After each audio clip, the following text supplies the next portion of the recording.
আসসালামু আলাইকুম viewers, welcome back to my channel. আজকে তৈরি করব ঝিনুক পিঠা। এই পিঠাটাকে শঙ্খ পিঠা বা চিরুনি পিঠাও বলে। এই পিঠাটা দেখতে যেমন সুন্দর, খেতেও মজা, আবার বানিয়ে বেশ কিছুদিন রেখেও খাওয়া যায়। পিঠা বানানোর জন্য এখানে আমি 2 কাপ চালের গুঁড়া নিয়েছি। আমি এখানে আতপ চালের গুঁড়া নিয়েছি, আর গুঁড়াটা কিন্তু আমি ঘরেই তৈরি করে নিয়েছি। ঘরে কিভাবে চালের গুঁড়া করতে হয় তার একটা ভিডিও আমার চ্যানেলে আছে, আমি লিঙ্কটা দিয়ে দিব, আপনারা সেখান থেকে দেখে নিতে পারেন। আমি এখানে ভেজা চালের গুঁড়া নিয়েছি, তাই আমি গুঁড়াটা হালকা করে একটু টেলে নিয়েছি। এই পিঠাটা বানানোর জন্য আমরা যেভাবে চালের আটার রুটি করি ঠিক সেই রকমভাবেই কাই করে নিতে হবে। চালের আটার রুটির কাই কিভাবে করতে হয় তার একটা ভিডিও আমার চ্যানেলে আছে, আমি লিঙ্ক দিয়ে দিব। পিঠা বানানোর জন্য নিয়েছি 2 কাপ চালের গুঁড়া। 2 কাপ চালের গুঁড়ার কাই করার জন্য নিয়েছি 2 কাপ পানি। পানির পরিমাণটা একটু বেশি বা কমও লাগতে পারে। পিঠাগুলো শিরাই দেওয়ার জন্য আমি নিয়েছি খেজুরির গুড়। আপনারা চাইলে কিন্তু আখের গুড় বা চিনি দিয়েও করতে পারেন। আমি এখানে ছোট 1 চাকা খেজুরির গুড় নিয়েছি। গুড়টা ভাঙার পর 1 কাপ হয়েছে। পিঠাগুলো বানানোর জন্য লাগবে 2টা চিরুনি। আমি এখানে নতুন 2টা চিরুনি নিয়েছি। আপনারা চেষ্টা করবেন নতুন চিরুনি দিয়ে পিঠা বানানোর জন্য। কাই করার জন্য চুলায় একটা প্যানে নিয়ে নিচ্ছি 2 কাপ পানি। দিয়ে দিচ্ছি আধা চা চামচ লবণ। এবার হাঁড়িটা ঢাকনা দিয়ে ঢেকে দেব পানিতে বলক আসার জন্য। পানিতে বলক চলে এসেছে, ঢাকনাটা সরিয়ে নিচ্ছি। এবার চালের গুঁড়া দিয়ে দিচ্ছি। চালের গুঁড়া দিয়ে কিন্তু সাথে সাথে নেড়ে দিব না। একটা কাঠের নাড়ুনি দিয়ে চালের গুঁড়াগুলো পানির উপরে একটু ছড়িয়ে দিচ্ছি। হাঁড়িটা ঢাকনা দিয়ে ঢেকে চুলার আঁচ একেবারে কমিয়ে দিয়ে 10 মিনিট সেদ্ধ করে নিব। প্রায় 10 মিনিট পর আমি ঢাকনা সরিয়ে নিচ্ছি। এখন কাঠের একটা চামচ দিয়ে খুব ভালো করে নেড়ে দিতে হবে। আমার এখানে 2 কাপ চালের আটার জন্য 2 কাপ পানি লেগেছে। অনেক সময় চালের আটা বেশি শুকনা থাকলে পানির পরিমাণটা একটু বেশি লাগে। কাইটা করা হয়ে গেছে, আর আমি চুলাটা কিন্তু আগেই বন্ধ করে দিয়েছি। এবার হাঁড়িটা ঢাকনা দিয়ে ঢেকে চুলা থেকে নামিয়ে কাইটা কিছুটা ঠান্ডা করে নিব। আর ঠান্ডা করার সময় কিন্তু হাঁড়িটা ঢাকনা দিয়ে ঢাকা থাকবে। কাইটা একটু ঠান্ডা করে নিয়েছি, হাত দিয়ে যেন ধরা যায় সেই পরিমাণ ঠান্ডা করে নিতে হবে।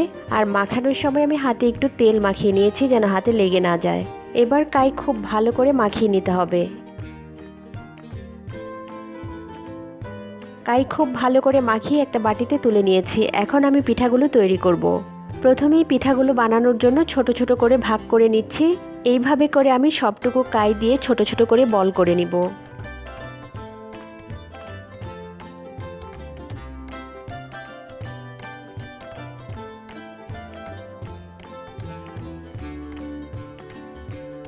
এবার 1 ভাগ কাই নিয়ে কাইটাকে আবারও খুব ভালো করে একটু মাখিয়ে নিচ্ছি।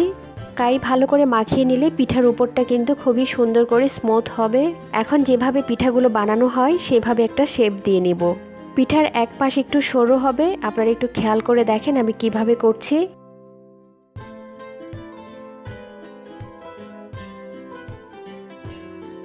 এই যে একটা করা হয়ে গেছে, আমি আরেকটা দেখিয়ে দিচ্ছি।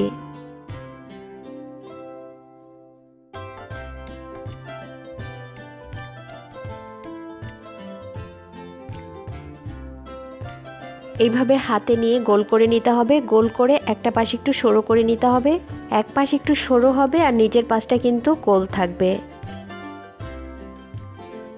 আর এইভাবে করে আমি সবগুলো পিঠার শেপ দিয়ে নিব।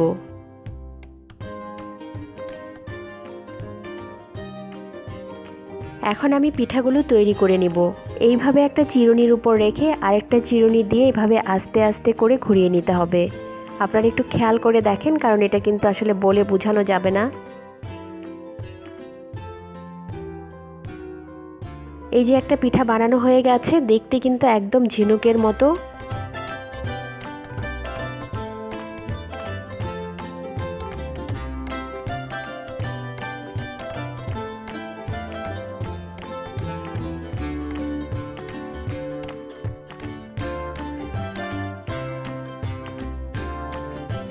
আপনাদের বানানোর সুবিধার জন্য আমি কয়েকটা পিঠা বানিয়ে দেখিয়ে দিচ্ছি। একটা চিরুনির উপর পিঠার কাইটা রেখে আরেকটা চিরুনি একদম পিঠার সাইড থেকে এভাবে আস্তে আস্তে করে চিরুনিটা ঘুরিয়ে নিতে হবে, আর সুন্দর একটা ডিজাইন তৈরি হবে।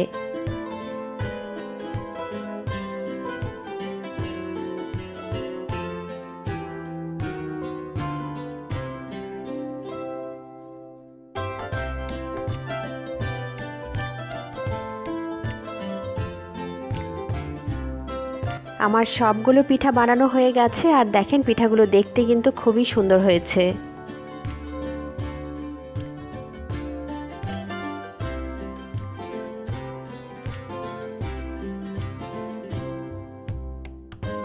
গুড়ের শিরা করার জন্য চুলায় একটা প্যানে নিয়ে নিচ্ছি গুড়, দিয়ে দিচ্ছি 1/4 কাপ পানি, একটা চামচ দিয়ে গুড় নেড়ে দিচ্ছি আর একটু অপেক্ষা করছি গুড়টা গলে যাওয়া পর্যন্ত।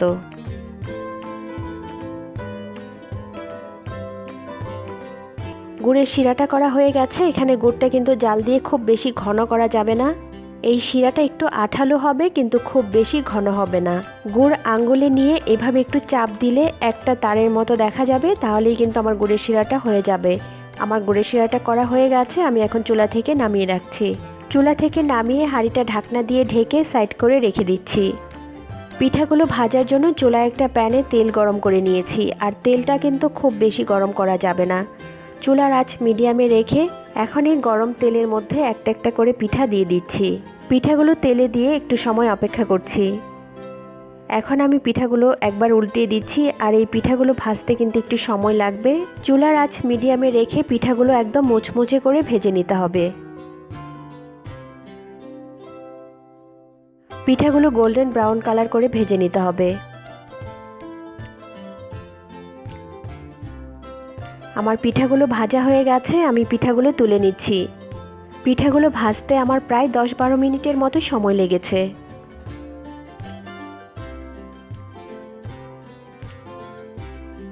তেল থেকে তুলে পিঠাগুলো গরম শিরার মধ্যে দিয়ে দিতে হবে। আর পিঠাগুলো দিয়ে কিন্তু জাল করার দরকার নেই, চুলার আঁচটা একেবারেই কমানো থাকবে। আমি একটা চামচ দিয়ে খুব ভালো করে নেড়ে মিশিয়ে নিচ্ছি। পিঠাগুলো কিন্তু শিরার মধ্যে ভিজিয়ে রাখা যাবে না, 1 থেকে 1.5 মিনিটের মধ্যেই পিঠাগুলো তুলে নিতে হবে।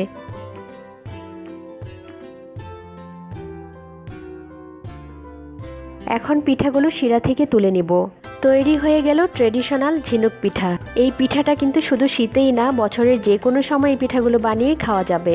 দেখতে একটু কঠিন মনে হলেও পিঠাগুলো বানানো কিন্তু খুবই সহজ। এই পিঠাগুলো বানিয়ে প্রায় 1 মাসের মতো রেখে খাওয়া যাবে। আশা করি আজকের এই ভিডিওটি আপনাদের ভালো লেগেছে। ভালো লাগলে লাইক, কমেন্ট, শেয়ার এবং আমার চ্যানেলটি সাবস্ক্রাইব করার অনুরোধ রইল। আজকের এই ভিডিও দেখার জন্য আপনাদের সবাইকে অনেক ধন্যবাদ। সবাই খুব ভালো থাকবেন। আল্লাহ হাফেজ।